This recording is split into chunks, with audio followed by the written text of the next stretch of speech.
Today we start the lecture for class first year. So today we have the topic as Newton first law of motion. Student Newton first law of motion हमें ये कह रहा है कि हमारे पास कोई भी ऑब्जेक्ट है, वो अगर कोई किसी ऑब्जेक्ट का पोजीशन रेस्ट में है तो वो ऑब्जेक्ट रेस्ट में रहना चाहता है। अगर किसी ऑब्जेक्ट का इनिशियल स्टेट मोशन में है तो वो ऑब्जेक्ट मोशन में रहना चाहता है। मीन्स कोई भी ऑब्जेक्ट अपना स्टेट चेंज तब करेगा जब हम इस पे एक्सटर्नल फोर्स लगाएं।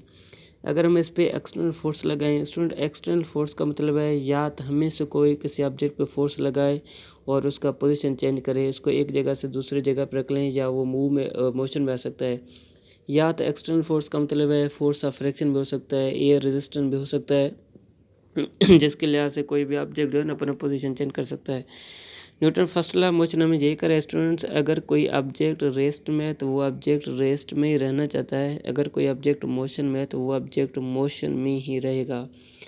वो अपना ऑब्जेक्ट स्टेट चेंज तब करेगा जब हम इस पे एक्सटर्नल फोर्स लगाएंगे। स्टूडेंट ये करें, अगर हम किसी भी ऑब्जेक्ट पे एक्सटर्नल फोर्स नहीं लगाएंगे फिर जिस ऑब्जेक्ट का जो स्टेट होगा वो ऑब्जेक्ट उस स्टेट में होगा। अगर कोई ऑब्जेक्ट रेस्ट में है तो वो ऑब्जेक्ट रेस्ट में होगा, और अगर कोई ऑब्जेक्ट मोशन में है तो वो ऑब्जेक्ट मोशन में होगा। कोई भी ऑब्जेक्ट अपना स्टेट तब चेंज करेगा जब हम में से कोई इस पे फोर्स लगाए। एक्सटर्नल फोर्स अगर उस ऑब्जेक्ट के ऊपर लगेगा फिर वो अपना ऑब्जेक्ट स्टेट चेंज करेगा, पोजीशन चेंज करेगा, वरना वो ऑब्जेक्ट अपना स्टेट चेंज नहीं करेगा। So from the first theorem of Newton first law of motion we can draw the following conclusion that this law consists of two parts। तो हमारे पास ये जो न्यूटन फर्स्ट लॉ मोशन है वो दो पार्ट में मुश्तल है। फर्स्ट पार्ट हमें ये कह रहा है कि कोई भी हमारे पास जो ऑब्जेक्ट है ना, a body can not change state of rest and uniform motion line. Student ये कह रहे हैं जो हमारे पास कोई भी ऑब्जेक्ट है वो अपना स्टेट चेंज नहीं कर रहा है। अगर कोई ऑब्जेक्ट रेस्ट में है तो वो ऑब्जेक्ट रेस्ट में रहेगा, या अगर कोई ऑब्जेक्ट यूनिफॉर्म मोशन में है तो वो स्ट्रेट लाइन यूनिफॉर्म मोशन में मूव करेगा। वो अपना स्टेट चेंज जब करेगा, वो अपना स्टेट ऑब्जेक्ट चेंज तब करेगा जब हम इस पे अनबैलेंस फोर्स लगाएंगे। अगर हम उस ऑब्जेक्ट पे अनबैलेंस फोर्स लगाएंगे पर वो ऑब्जेक्ट अपना स्टेट चेंज करेगा, वरना वो ऑब्जेक्ट अपना स्टेट चेंज नहीं करेगा। उसके बाद हमारे पास इसके फर्स्ट स्टेटमेंट का एग्जांपल कौन से हैं। So this can explain with the help of following example. A book on the table. Student ये जो हमारे पास कोई बुक है वो अगर कोई टेबल पे पड़ा रहेगा वो पड़ा ही रहेगा, वो टेबल से वो अपना ऑटोमेटिक बुक को जो है ना अपनी जगह चेंज नहीं करेगा। बहुत ईयर गुजर जाएंगे अगर हम इस बुक पे को एक्सटर्नल फोर्स नहीं लगेगा फिर, वरना ये बुक इस टेबल पे ही कुर्सी पे ही पड़ा रहेगा। So a book lying on the table remain in the same position unless someone come and remove it. A bullet is fired from gun, its motion opposite both by air resistance and pull outwards। ये कह रहे हैं student, हम अगर हमारे पास कोई bullet हम gun से फायर कर रहे हैं स्टूडेंट, इसका मतलब है अगर इस बुलेट पे एयर रेजिस्टेंस और पुल ऑफ अर्थ ये दोनों एक्सटर्नल फोर्स नहीं लगेंगे फिर हमारे पास जो बुलेट जो गन से फायर हुआ वो मोशन में रहेगा, वो रेस्ट में नहीं आएगा।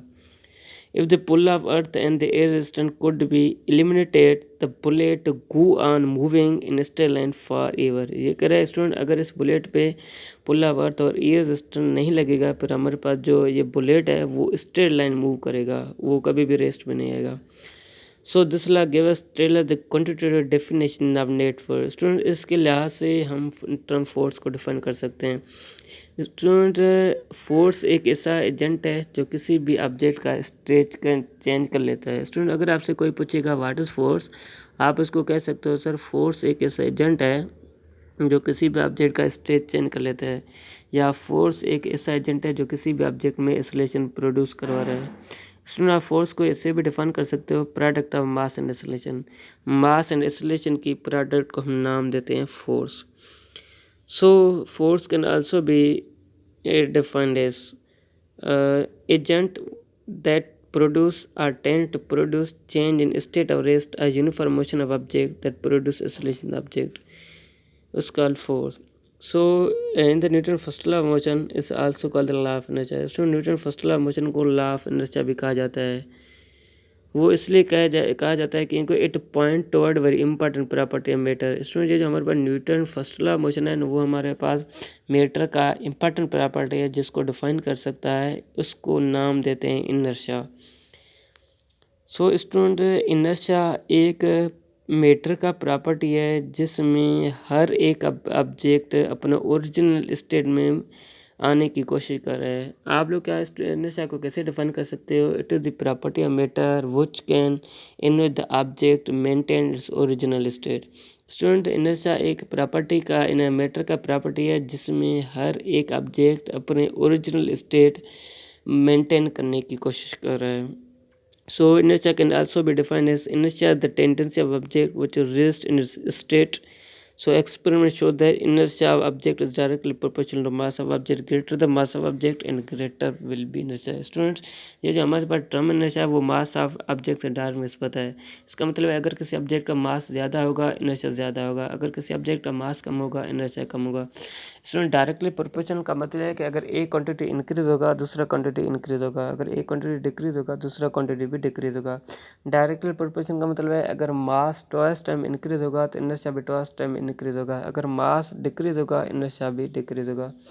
सो स्टूडेंट्स आज के लिए आप लोगों को जो डायरी है वो है न्यूटन सेकंड लॉ मोशन है। आप लोगों को चाहिए कि आप न्यूटन सेकंड लॉ मोशन को पढ़ के वो हमारा डायरी जो है सॉल्व करके सॉल्यूशन करके आप लोग अपने क्लास फर्स्ट ईयर के ग्रुप में भेज दें। सो थैंक यू स्टूडेंट्स, अल्लाह हाफिज़।